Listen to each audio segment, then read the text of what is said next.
నేను అందరూ వాళ్ళ స్టోరీస్ చెప్పారు. నిఖిల్ కూడా చెప్పాడు. నిఖిల్దే నాకు కొంచెం బాధగా అనిపించింది. నిఖిల్ కావ్య ఇద్దరు కలవాలని కోరుకుంటున్నా. అందరూ అలానే అనుకున్నారు. వాళ్ళిద్దరిది ట్రూ లవ్ లాగే ఉంది. కానీ ఫ్యామిలీ మధ్యలో ఎంటర్ అయ్యి ఏదో డిస్టర్బెన్స్ జరిగింది. అర్థమవుతుంది. ఇప్పుడు కూడా నిఖిల్ కావ్యనే కావాలనుకుంటున్నాడు. వాళ్ళు బయటకు వచ్చేళ్ళకి కలవాలని కోరుకుంటున్నాడు. ఇంకా నెక్స్ట్ వచ్చేసి విష్ణుప్రియ. విష్ణుప్రియకి ఎవరు చెప్పదండి, వదిలేయండి అంతే.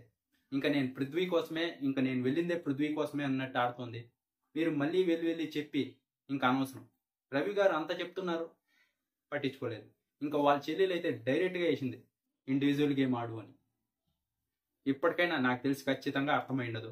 ఇంకా విష్ణుప్రియ పాటికి విష్ణుప్రియని వదిలేయాలంతే. ఇంకా నెక్స్ట్ వచ్చేసి పృథ్వీ తమ్ముడు టాప్ 5 నాకు చాలా బాగా నచ్చింది. నాగార్జున గారికి కూడా చాలా బాగా నచ్చింది. ఇంకొచ్చేసి సేవింగ్ ఆర్డర్. ఫస్ట్ వచ్చేసి పృథ్వీ సేవ్ అయ్యాడు. సెకండ్ వచ్చేసి గౌతమ్. థర్డ్ వచ్చేసి యష్మి. ఫోర్త్ వచ్చేసి విష్ణుప్రియ. ఫిఫ్త్ వచ్చేసి ఇంకా ఫిఫ్త్ ఏళ్ళే. ఇంకా నామినేషన్ రౌండ్లో టేస్టీ తేజ, అవినాష్ ఇద్దరు ఉన్నారు. No elimination. ఎందుకంటే నబీల్ ఇవిక్షన్ పాస్ యూజ్ చేసి అవినాష్ని కాపాడాడు. ఇంకా నామినేషన్ ప్రాసెస్ నాకు తెలిసి ఏ బిగ్ బాస్లోనూ జరిగిండదని నేను అనుకుంటున్నా. చాలా డిఫరెంట్గా ఉండబోతుంది.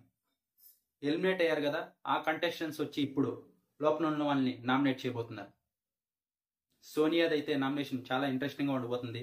బయటకు వచ్చేళ్ళకి గౌతమ్కి సపోర్ట్ చేస్తుంది. లోపలికి వెళ్ళాలకి ఎవరికి నామినేట్ చేస్తుందో.